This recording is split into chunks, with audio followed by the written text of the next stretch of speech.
Welcome you all in the lecture series of the partial differential equations. In the earlier videos, we have learned that how to solve the linear partial differential equations of the first order. In this video, we will learn non-linear equations of the first order. There are some special forms of this non-linear equations of the first order. First form is when the equations are of the form function of pq is equal to 0.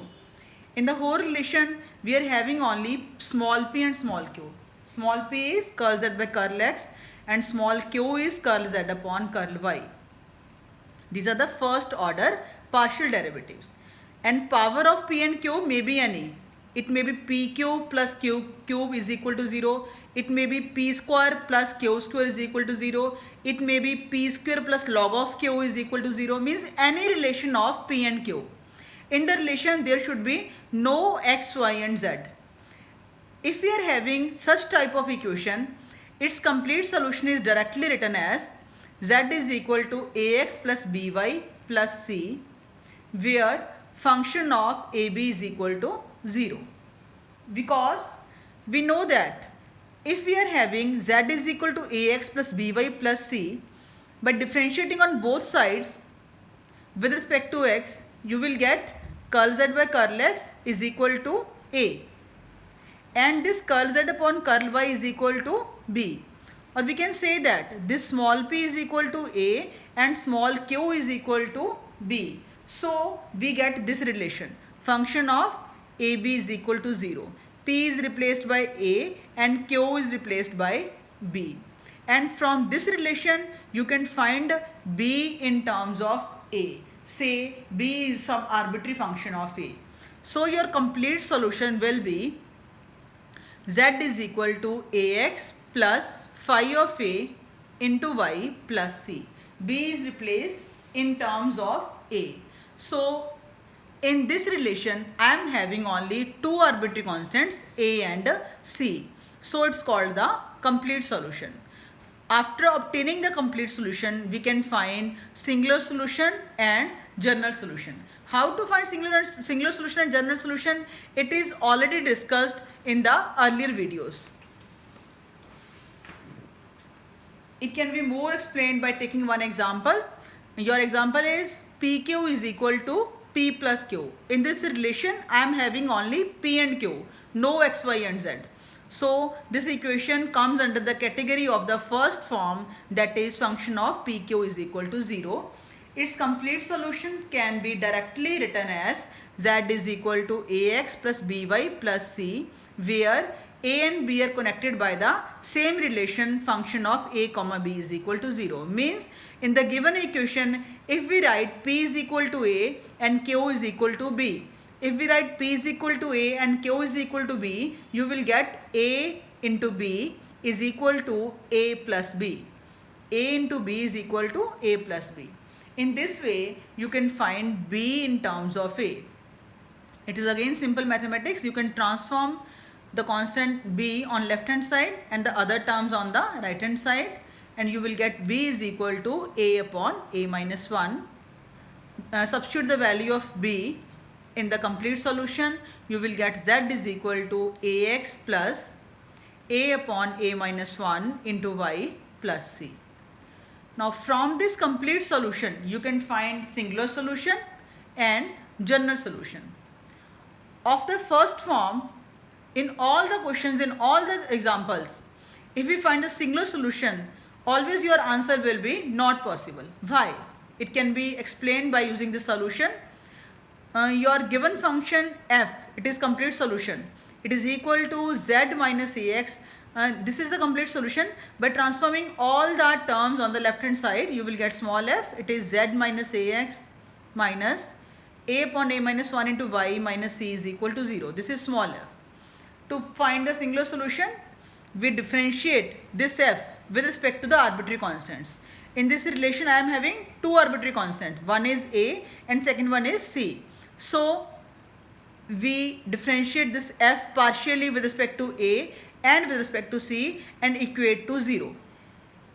After taking the derivative, it is simple derivative.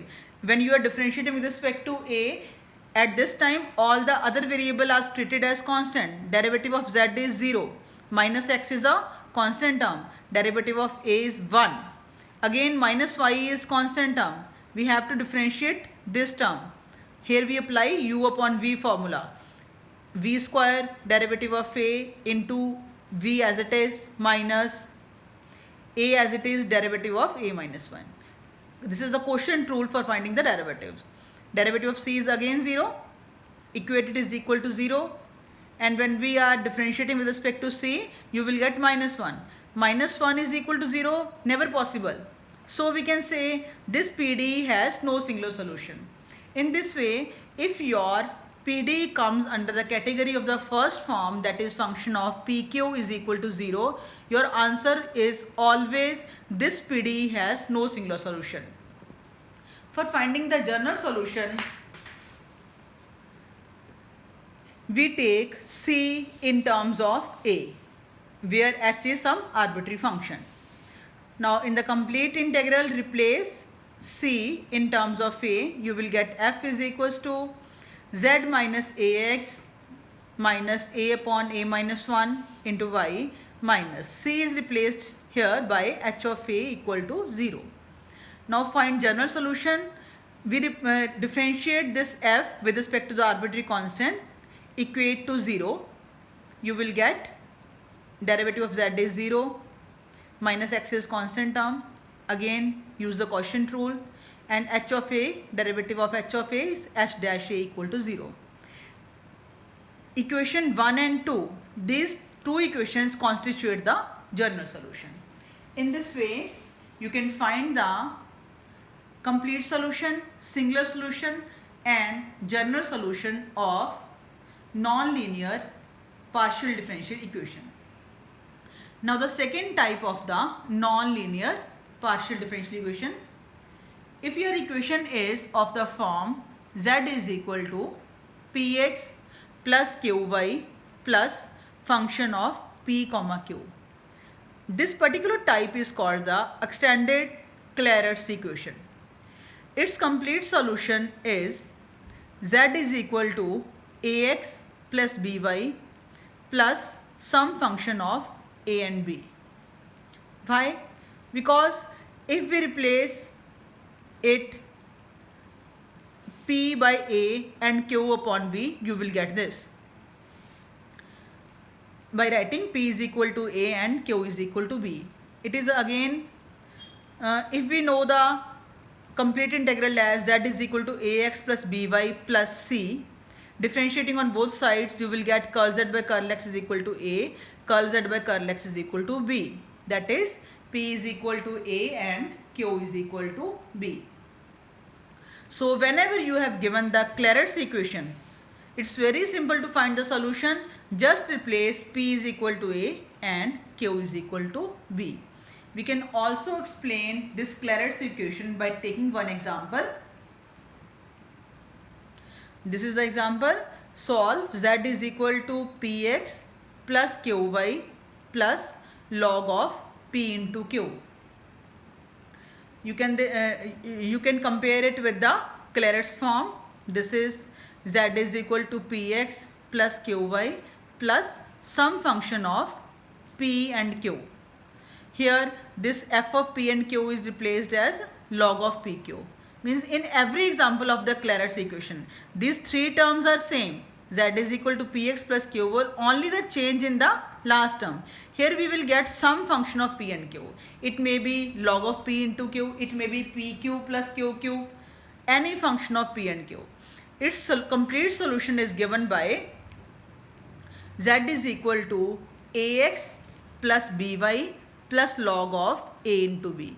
It is obtained just by replacing p is equal to a and q is equal to b in the given partial differential equation. It's very simple.